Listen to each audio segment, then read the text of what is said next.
빌립보서 1장 20절, 21절 말씀을 함께 읽으시면서 살아계신 주님의 음성을 들으시는 이 시간 되시길 바랍니다. 우리 함께 보겠습니다. 나의 간절한 기대와 소망을 따라 아무 일에든지 부끄러워하지 아니하고 지금도 전과 같이 온전히 담대하여 살든지 죽든지 내 몸에서 그리스도가 존귀하게 되게 하려 하나니 이는 내게 사는 것이 그리스도니 죽는 것도 유익함이라. 아멘. 중심이신 예수 그리스도, 이런 제목을 가지고 함께 은혜를 나누면서 기도 제목을 삼기로 합니다. 존 웨슬리가 쓴 웨슬리의 일기가 있습니다. 그 일기 가운데 다음과 같은 사건을 기록하고 있습니다. 그는 아메리카 인디안을 복음하려는 생각으로 미국에 건너갑니다. 그가 미국에 거의 도착했을 때 마침 독일인 목사 스파켄 베르크라라고 하는 사람을 만납니다. 이 경건한 독일 목사님이 웨슬리에게 다음과 같은 중요한 질문을 합니다. 첫째, 형제는 성령님께서 당신이 하나님의 자녀인 것을 증거합니까? 둘째, 형제는 예수 그리스도를 아십니까? 세 번째는 형제는 형제 자신을 아십니까? 그렇습니다. 우리가 성경에 대하여, 하나님에 대하여 많이 알고 있다라고 생각하죠. 하지만 막상 본질적인 질문을 받으면 어떻게 답해야 할지를 몰라 당황할 때가 많이 있습니다. 그렇게 제가 신방하면서 예수가 그리스도라고, 그분이 나를 죽으시고 사흘 만에 부활하신 나의 구세주 인생의 주인이라고 믿으시죠? 아멘. 지금 죽어도 천국에서 영원히 사는 은혜를 누리시죠? 아멘. 다음에 다른 사람 물어보면 몰라. 예수가 누구 몰라. 지금 죽어도 천국 가면 몰라. 가봐야 알지. 그런다니까요. 우리는 항상 두 가지 질문에 대하여 생각해야 하죠. 하나님은 누구시고 나는 누구인가? 알아야 합니다. 하나님은 나를 위해 십자가에 죽으시고 지금은 내 안에 성령으로 살아 계시는 분이시죠. 나는 누구입니까? 나를 위해 십자가에 죽으시고 사랑하신 그분을 위해 평생 믿음으로 사는 사람이에요. 이 두 가지 질문의 한가운데 계신 분이 바로 예수 그리스도이시죠. 예수 그리스도는 하나님이 누구신가 하는 질문의 중심에 있습니다. 내가 누구인가라는 질문의 중심에 계시는 분이 예수 그리스도이십니다. 하나님이 누구신가? 그분을 바라보세요. 내가 누구인가? 그분을 믿으세요. 그분을 바라보세요. 예수 그리스도는 하나님과 나 사이를 비춰주는 거울과 같아요. 하나님이 누구신지 물을 때 나는 그리스도를 통해 하나님을 봅니다. 내가 예수 그리스도를 알 때 우리는 사도 바울처럼 담대할 수가 있습니다. 바울은 그런 고백을 합니다. 20절에 보니까 온전히 담대하여 살든지 죽든지 내가 예수 그리스도를 위해서 살리라, 이런 고백을 하잖아요. 예수를 알고 바로 믿으면 담대해져요. 두려울 것이 없다, 그 말이죠. 왜요? 그분이 나의 삶의 중심에 계시니까 그래요. 하나님이 누구신지 물을 때 나는 그리스도를 통해 하나님을 보죠. 또 하나 사람이 누구인지 물을 때 하나님은 그리스도를 통해 나를 봅니다. 그렇다면 나는 정말 예수 그리스도를 자신의 신앙과 삶의 중심에 모시고 있습니까?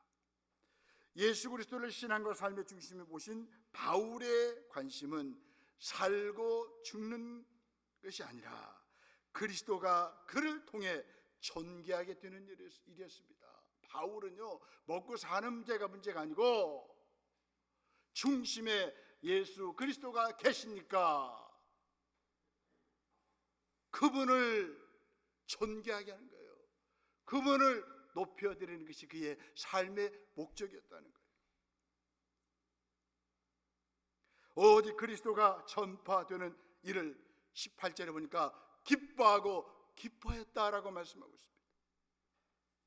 저와 여러분들 삶의 중심에 예수 그리스도가 계십니까? 그렇다면 어떤 환경 가운데서도 예수 그리스도를 바라보고 그분 때문에 기뻐하고 또한 기뻐하는 삶을 사시길 바랍니다. 예수 그리스도 밖에는 기쁨은 잠시. 바울은 고백하잖아요. 18절에서 나는 기뻐하고 또한 기뻐하리라. 본문은 우리 주변에서 서성거리게 했던 예수 그리스도를 이제 내 삶과 신앙의 중심에 모셔드리라라고 말씀하고 계십니다. 여러분 삶이 흔들리십니까? 불안하십니까? 외롭습니까? 장애물이 있으십니까? 앞이 캄캄하십니까? 삶의 중심에 예수 그리스도를 모시고 살아가십시오. 오늘부터 우리의 삶이 달라질 거예요. 여러분 그분은 우리의 손님이 아니에요. 우리의 마음의 왕자에 앉아 계시는 우리의 왕이시라 그 말이죠. 그분이 우리의 중심. 그렇다면 예수 그리스도는 누구십니까? 성경의 중심이십니다. 성경은 예수 그리스도가 중심에 있는 책이죠. 성경은 하나님의 구원 역사입니다. 하나님이 역사 속에서 행하셨던 구원의 드라마가 기록된 말씀이에요. 그렇게 오래된 성경인데 왜 그 성경을 읽기만 하면 스님이 예수를 믿고 절망 가운데 있던 사람이 소망을 찾고 인생을 제대로 사는 것입니까? 성경의 주인공은, 성경의 중심은 예수 그리스도이시기 때문에 그렇습니다. 성경은 약 1600여 년 동안 40여 명의 직업이 다르고 성품이 다르고 삶의 환경이 다른 사람들이 달리 기록했음에도 불구하고 성경은 하나가 됩니다. 한 가지 주제가 일치합니다. 바로 예수 그리스도이십니다. 도저히 통일될 수 없는데, 하나가 될 수 없는데 예수 그리스도 안에서 성경이 하나가 된다는 거죠. 구약이나 신약이나 성경의 중심은 예수 그리스도이십니다. 마르틴 루터는 다음과 같은 말을 합니다. 성경은 그리스도가 입었던 통옷이다. 성경은 그리스도가 누워있는 구유이다. 예수 그리스도를 중심으로 한 몸이요 한 옷이라는 것이죠. 예수님도 말씀하셨습니다. 요한복음 5장 39절에서 이렇게 말씀합니다. 이 성경이 곧 내게 대하여 증거하는 것이로다.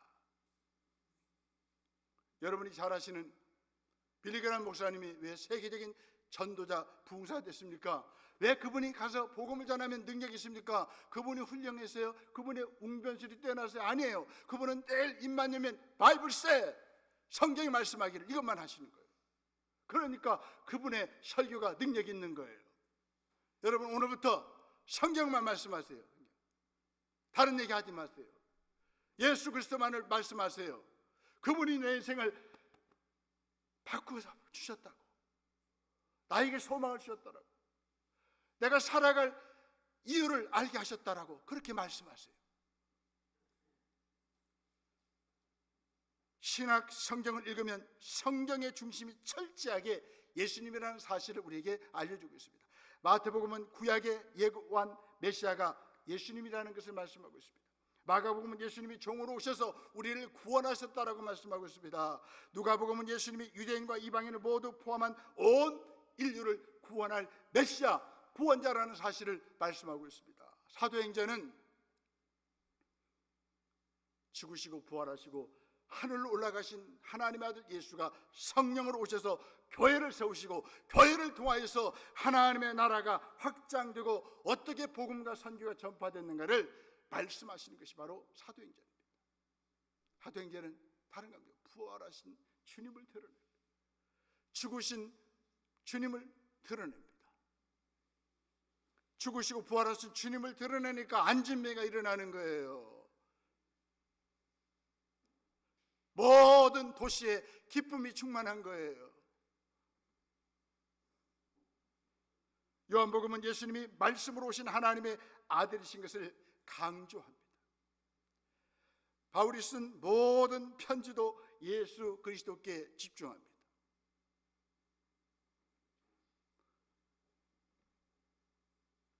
로마서는 예수님이 나를 죄로부터 구원하신 분이심을 강조하죠. 고린도 전후서는 예수님이 교회의 주인이심을 강조하고 있습니다.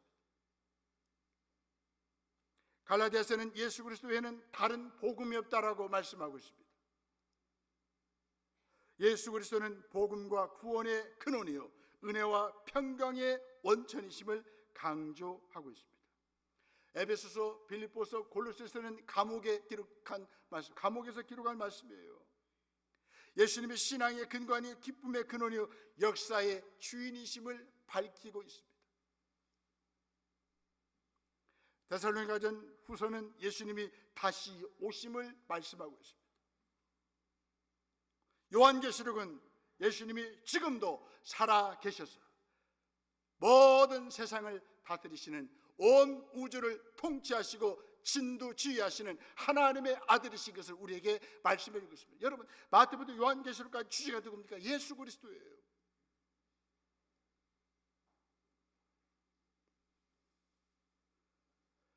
이것이 성경입니다. 우리는 언제나 성경에서 예수님을 봐야 합니다. 여러분, 성경을 계속 읽는데 예수님을 닮아가지 못하는 것은 문제가 있는 거예요. 성경을 문학적인 작품으로 읽는 거예요. 소설로 읽는 거예요. 아니에요. 성경은 뭡니까? 예수 그리스도가 중심이라는 거예요. 성경 전체에서 예수님 한 분을 봐야 합니다. 예수님 한 분을 통해서 성경 전체를 봐야 합니다. 성경은 세상의 수많은 유혹과 박해 가운데 신자가 예수 그리스도 안에서 참된 경건의 삶을 살게 합니다. 성경 말씀 한 권이면 여러분들 신앙생활에 전혀 지장이 없어요. 다른 거 볼 시간 있으면 성경에 집중하세요. 저도 설교 준비할 때 그냥 성경만 해요. 오랫동안 제가 매일 성경 가지고 묵상했던 그 말씀을 가지고 제가 설교를 준비합니다. 다른 책 읽어야 뭐 시시해요. 책들 시시해요. 성경을 펼쳐놓고 이 말씀 앞에 내가 무릎 꿇고 말씀 속에서 주의 음성을 듣겠다, 그런 마음을 가지고 말씀을 가까이 하면 우리의 삶이 놀랍게 변화되는 거예요. 여러분, 조용히 혼자 있을 때 말씀을 펴보세요. 말씀 속에 등장하는 예수 그리스도를 만나십시오. 그분의 주인 되심을 고백하십시오. 그분을 왕으로 고백하십시오. 여러분의 삶에 놀라운 변화가 일어날 것입니다. 시간이 흐를수록 악인은 더 악해져 가고 세상의 유혹과 핍박은 더 강해질 것입니다. 점점 더 악해져가는 세상은 신자가 바른 신앙을 갖지 못하도록 끊임없이 우리를 유혹하며 하나님을 떠나도록 핍박할 것입니다. 예수 그리스도의 교훈인 성경을 따라 갈 때만 세상의 유혹과 핍박을 이기고 경건하게 살 수가 있어요. 예수 그리스도가 중심인 성경의 뿌리를 내리고 굳게 서 있으십니까? 성경의 뿌리를 내리면 나이 들어도 상관없어요.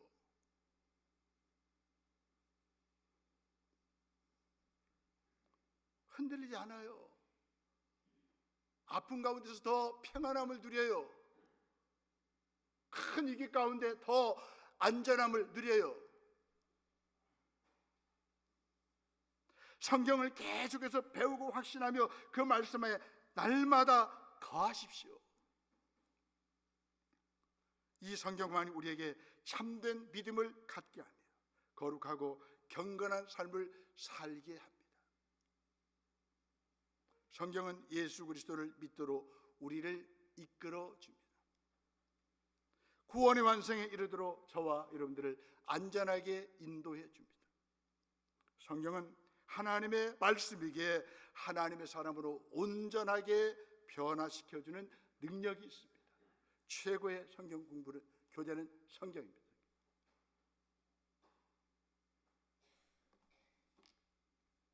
그 말씀에 귀를 기울여 마음을 다해 듣고 그 말씀에 삶을 기울여 말씀이 우리 삶에 녹아들게 하십시다.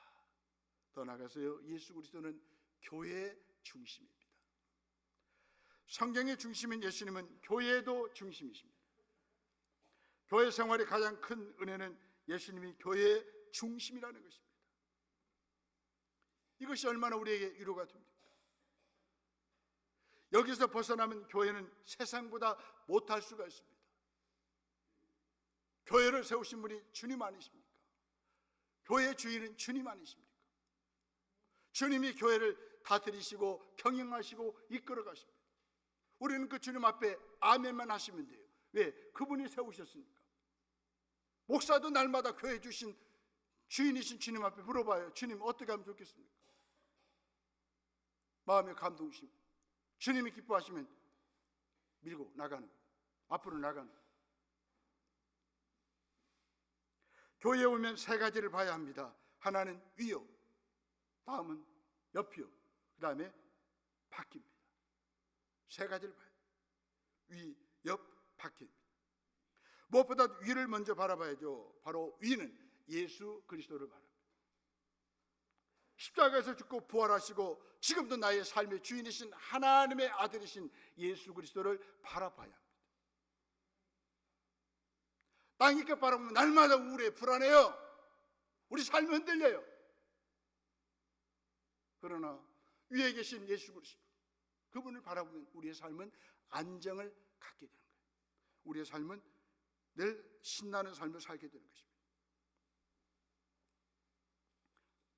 그분을 바라보는 눈으로 또 옆에 있는 사람을 바라보고 밖에 있는 세상을 바라보십시다. 여러분들의 삶이 달라질 것입니다. 교회에서 예수 그리스도를 놓치면 보이는 것은 풍랑입니다. 시험에 들고 풍랑에 빠지게 되죠. 2000년 교회 역사는, 교회 중심은 예수 그리스도라는 사실을 입증하는 역사였습니다. 종교개혁은 중세 가톨릭 교회가 잃어버린 교회의 주인을 회복하는 운동이었습니다. 교회의 주인은 교황이 아니죠. 어떤 인간 될 수가 없어요. 오직 예수 그리스도라는 것이 종교개혁의 핵심입니다. 그렇게 목숨 걸고 예수 그리스도가 교회의 주인임을 강조하여 개신교회, 오늘날 기독교가 탄생한 것입니다. 과연 우리 교회의 모든 조직과 모든 교회 생활의 중심에 예수 그리스도가 계십니까? 저는 내년 목회 계획을 세우면서 바로 교회 주인은 예수 그리스도, 이분 앞에 제가 철저히 순종하고 그분이 기뻐하는 일을 이제 행할 것입니다.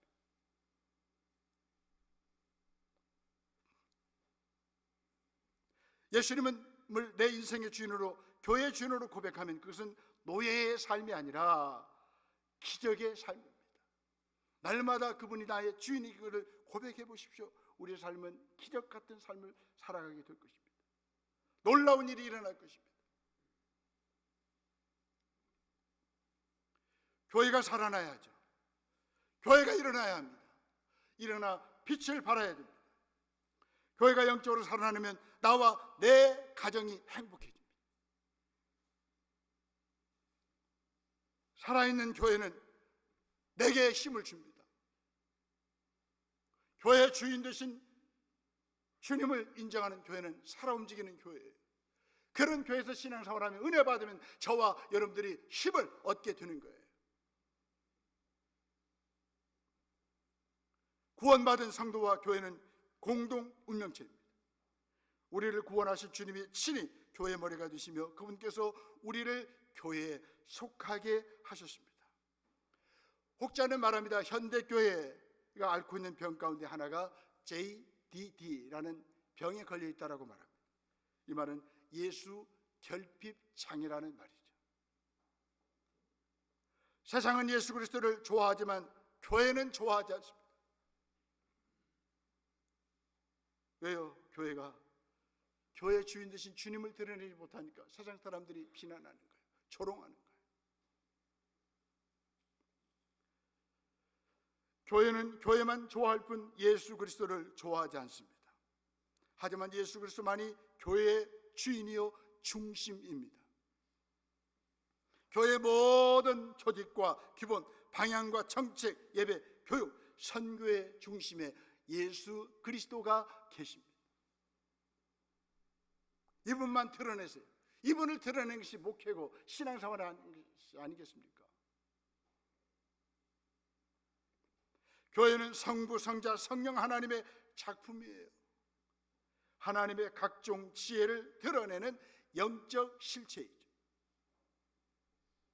우리가 교회의 주인 되신 예수님을 드러내면 그분은 우리에게 놀라운 일들을 보여주실 거예요. 구속 공동체인 교회를 통해 측량 못할 구속의 지혜가 드러나게 하십니다. 하나님의 은혜와 지혜를 알고 싶다면 성경을, 하나님의 아들 예수 그리스도를, 또 성도를 보십시오. 그럴 때 우리의 삶에 놀라운 은혜가 임하게 될 것입니다. 더 나아가서 예수 그리스도는 나의 신앙과 삶의 중심입니다.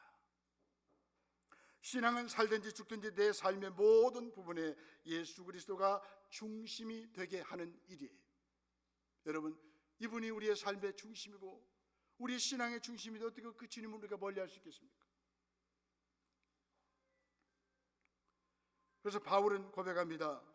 나의 간절한 기대와 소망을 따라 아무 일이든지 부끄러워하지 아니하고 지금도 전과 같이 온전히 담대하여 20절에 보니까 살든지 죽든지 내 몸에서 그리스도가 존귀하게 되려 하려 하나니. 아멘. 내 가정의 중심에 예수 그리스도가 있습니까? 예수 그리스도가 내 가정일에 실제적인 영향을 미치고 있습니까? 자녀를 교육할 때 그분이 가르치는 방식으로 가르치십니까? 자녀를 진학시키고 진로를 결정할 때 예수님의 가치로 합니까? 대인관계에 문제가 있을 때 예수 그리스도의 마음으로 용서하고 대화합니까? 직장생활의 중심에 예수님이 계십니까? 안 계시면 출근하는 것이 너무 힘들어요. 내가 그 인간 보기 싫어서 직장 안 갈란다. 그런데 예수 그리스도가 직장의 중심에 계시면 그분이 직장의 상사니까 그분 앞에서 어떤 일인지 기쁘게 감사함으로 감당할 수 있다는, 그러니까 어떻게 해요? 아름답게 명퇴하는 거죠. 퇴임을 하는 거죠.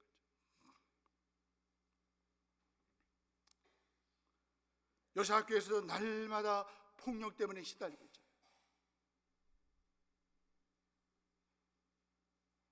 그러나 그 학교의 주인은 예수 그리스도라는 사실을 아는 교사들이 있다고 하면 그 학교는 달라질 거예요. 밥새끼 해결하려고 학교 다니는 거 아니잖아요. 늘 학교의 주인은 예수 그리스도예요. 교사들과 학생들의 삶을 주관하시는 분은 예수 그리스도 아니십니까? 그분이 그 학교를 다스릴 줄 믿고 폭력이 변하여 사랑이 될 수 있도록 그 학교 분위기를 바꾸는 것이 우리 그리스도인의 모습이 아니겠습니까? 근데 예수 믿지 않는 사람처럼 아이고 못 해먹겠다 힘들다 그만두면 안 되겠죠.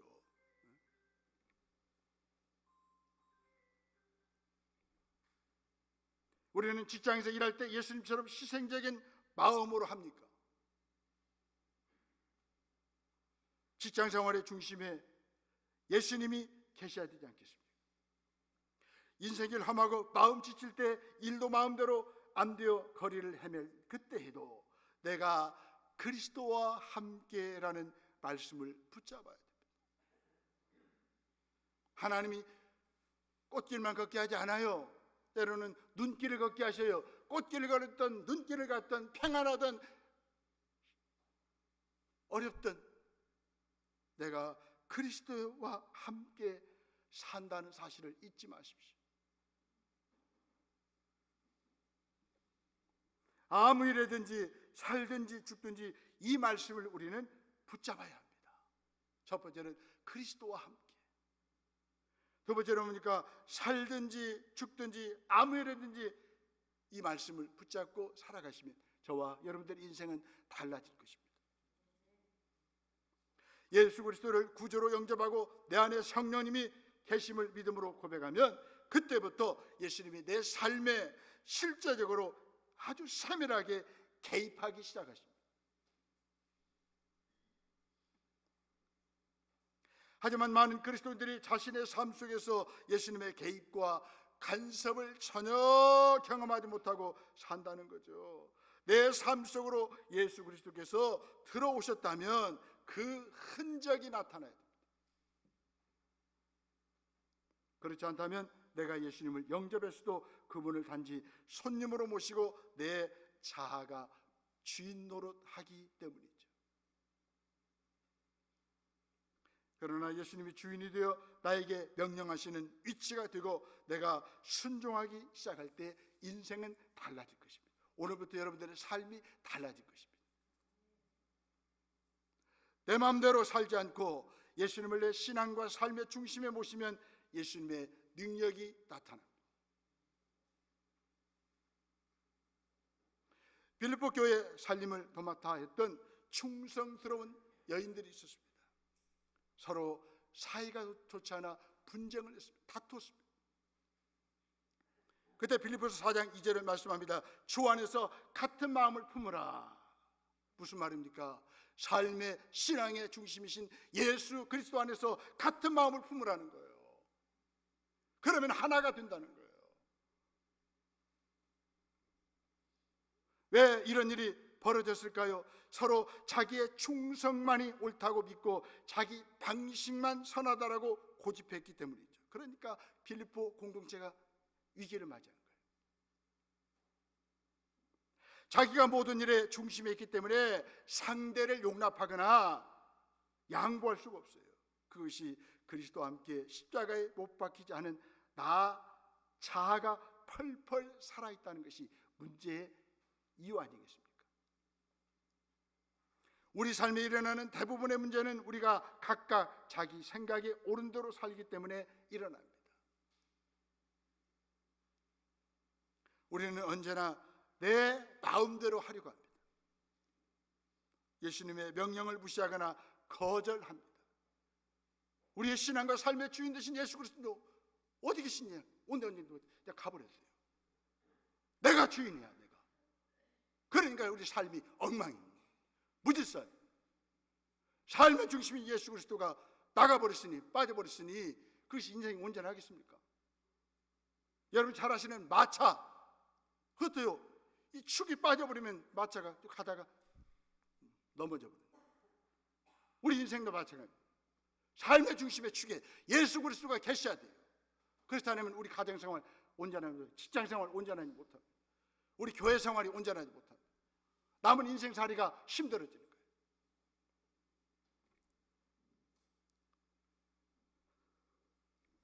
예수님이 나를 통해 일하시면 반드시 내 자아의 문제가 해결돼야 합니다. 예수님을 나의 주인으로 모셔야 합니다. 내 안에 놀라운 변화가 일어날 것입니다. 예수 그리스도를 구주로 영접했다는 말은 이제 그분께 온전히 순종한다는 뜻이죠. 순종의 방법에는 두 가지가 있어요. 하나는 노력하여 순종하는 것이 있습니다. 오래 못 갑니다. 다른 하나는 내가 죽음으로 순종하는 것입니다. 그런 사람이 공동체를 살려냅니다. 노력하며 순종하는 것은 힘들어서 못합니다. 한계가 있습니다. 하지만 주님은 나에게 노력하라라고 말씀하지 않으셨습니다. 죽으라라고 말씀하십니다. 우리 옆에 인사합시다. 제가 오늘부터 죽겠습니다. 시작. 날마다 죽겠습니다. 시작. 알고 보니 이놈한테 문제가 있었군요. 한번 해봐요. 시작. 알고 보니 나한테 문제가 있었군요. 사도 바울은 이 사실을 깨닫고 고린도서 15장에 보니까 나는 날마다 죽노라. 날마다 죽으니까 부활하신 권능이 자신에게 임하는 거예요. 부활의 큰 권세가 바울에게 임하는 것입니다. 바울의 인생을 성도한테 바꾼 것은 많이 배운 지식이 아니었습니다. 인생이 경험이 아니었습니다. 부활하신 주님을 만나고 그분과 함께 죽으니까 부활하신 주님의 큰 권능이, 권세가 그에게 드러난 것입니다. 우리 주님은 이 아침에 말씀하십니다. 죽으라. 내 힘으로 순종하는 것이 아니라는 뜻이죠. 내 힘으로 신앙생활하는 것이 아니에요. 그러니까 기분 좋으면 열심히 하고 기분 나쁘면 다 때려쳐버리고 내려놓고, 아니죠. 주님이 기뻐하는 거 아니에요.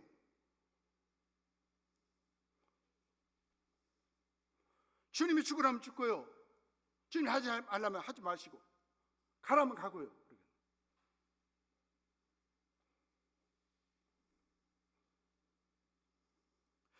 십자가에서 이미 예수님과 함께 자신의 자아가 죽었음을 믿음으로 받아들이는 것이 바로 순종입니다.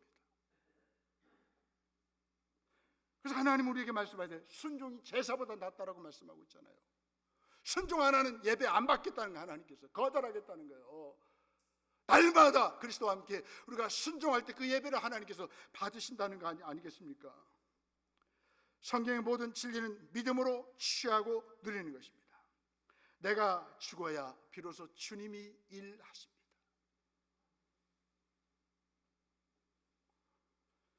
죽은 사람은 표시가 납니다.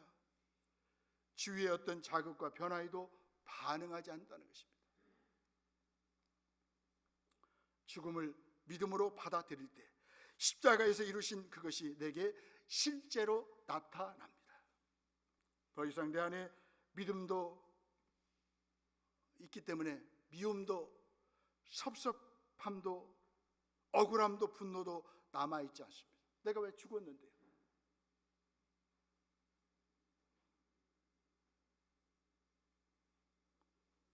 성경, 교회, 신앙과 삶의 중심이신 예수 그리스도가 자리 잡고 계시기 때문에 우리는 어떤 환경 가운데서도 흔들리지 않고 믿음의 길을 뚜벅뚜벅 걸어갈 수 있다는 거죠.